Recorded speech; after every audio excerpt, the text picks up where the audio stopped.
बिस्मिल्लाहिर्रहमानिर्रहीम। हमारे घर में एक ऐसा कमरा था जहां पुराना काट कबाड़ रखते थे।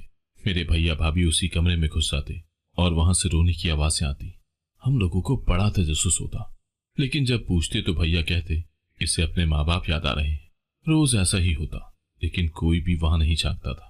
पर मुझे बहुत तजस्सुस होता था और फिर एक दिन मैं वहां पहले ही छुप गई और जैसे ही भाभी अंदर आई तो ये देखकर जान निकल गई कि उनके हाथ में तो मेरा नाम मारिया है।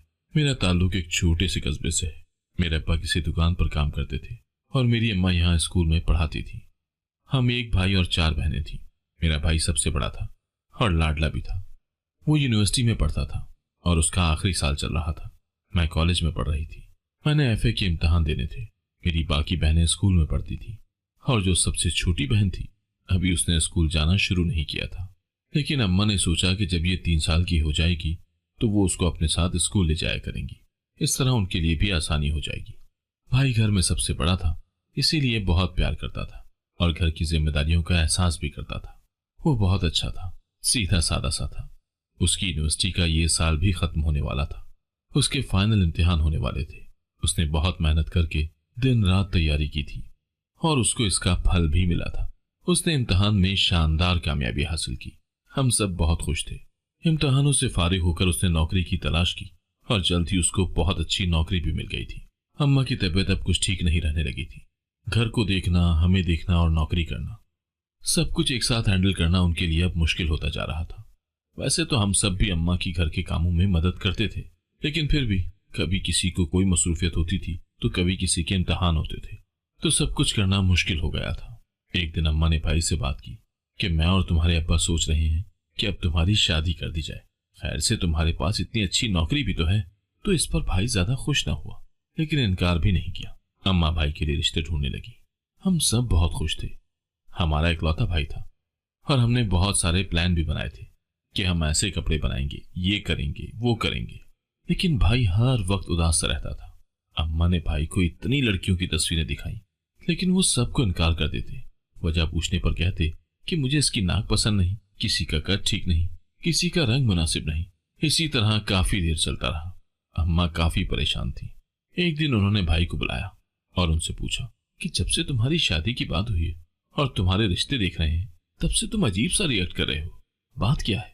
अम्मा के पूछने पर भाई ने बताया कि वो किसी लड़की को पसंद करते हैं और उससे शादी करना चाहते हैं। उन्होंने बताया कि वो लड़की उन्हीं के साथ जॉब करती है। अम्मा ने कहा कि हमें तो कोई एतराज नहीं है, तुम हमें उनके घर ले जाओ ताकि हम उनसे तुम्हारे रिश्ते की बात कर सकें। अब भाई बहुत खुश थे और हर चीज में हिस्सा भी ले रहे थे। अम्मा अब्बा को उस लड़की के घर भी लेकर गए, लेकिन अम्मा अब्बा को वो लोग कुछ मुनासिब नहीं लगे थे। लेकिन फिर भी भाई की खातिर मान गए थे और हाँ कर दी थी। खूब धूमधाम से भाई की शादी हुई। दोनों एक साथ बहुत खुश थे और खूब घूम फिर रहे थे। भाभी से घर में सब बहुत प्यार करते थे। शादी की वजह से कॉलेज से बहुत छुट्टियां हुई थी। मैं दोबारा कॉलेज जाने लगी और सब अपनी अपनी रूटीन में आ गए थे। भाई भाभी भी दोबारा ऑफिस जाने लगे थे। चंद दिन बाद घर में एक ऐसा कमरा था जहां पुराना काट कबाड़ रखते थे। भाई भाभी वहां चले जाते और वहां से रोने की आवाजें आती थी। कोई भी शर्म के मारे वहां झांकता तक ना था कि न जाने क्या हो रहा हो। अगर बाद में पूछते तो कहते कि इसको इसके माँ बाप याद आ रहे थे, इसीलिए रो रही थी। ये तो अब मामूल बन चुका था और कोई भी शर्म के मारे पूछता तक ना था। एक दिन मैं कॉलेज से आई तो मैंने सोचा कि आज तो मैं जानकर ही रहूंगी कि आखिर क्या माजरा है। दाल में कुछ ना कुछ काला तो जरूर है। घर में कोई भी ना था, सब अपने कामों पर गए हुए थे। मैं उस दिन जल्दी आ गई थी और मैं पहले से ही उस कमरे में जाकर छुप गई थी। मैं झिझक भी रही थी कि ऐसे किसी की प्राइवेसी खराब करना गलत बात है, लेकिन मुझे ये भी जानकर रहना था कि इस सब की क्या वजह है। जब शाम को भाई भाभी उस कमरे में आए तो मैं ये देखकर हैरान रह गई थी कि भाभी भैया को ड्रग्स बांध कर देती थी। मुझे अपनी आंखों पर यकीन नहीं आ रहा था। मैंने बाहर जाकर सबको बताया और पुलिस को भी बताया। अगले दिन मैं और पुलिस वहां छुप गए थे और जैसे ही वो ये सब कुछ करने लगे थे तो पुलिस ने उनको पकड़ लिया था। मैं सोच भी नहीं सकती थी कि मेरे भाई और भाभी ऐसा भी कर सकते थे। अम्मा अब्बा ने कहा कि हमें तो शुरू से ही ये औरत और इसके घर वाले ठीक नहीं लगते थे। इसने मेरे बेटे को भी अपने जाल में फंसाकर उससे ये गलत हरकतें करवाई हैं। पुलिस भाभी के घर भी गई तो वहां कोई न था। पता करने पर मालूम हुआ कि ये घर तो किराए पर था और कुछ देर पहले ही वो छोड़कर चले गए। उनको हर जगह ढूंढा गया और वो मिल गए थे। तब मालूम हुआ कि ये एक ग्रुप है जो इस तरह जवान लड़कों को वरगला कर अपना उल्लू सीधा करते हैं।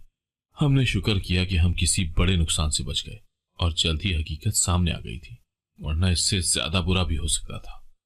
नाजरीन, अगर आपको हमारी आज की ये कहानी पसंद आई तो इसे अपने दोस्तों के साथ शेयर करना मत भूलिएगा। और अगर आप हमारे चैनल पर नए हैं और अभी तक आपने हमारा चैनल सब्सक्राइब नहीं किया तो सबसे पहले हमारे चैनल को सब्सक्राइब जरूर करें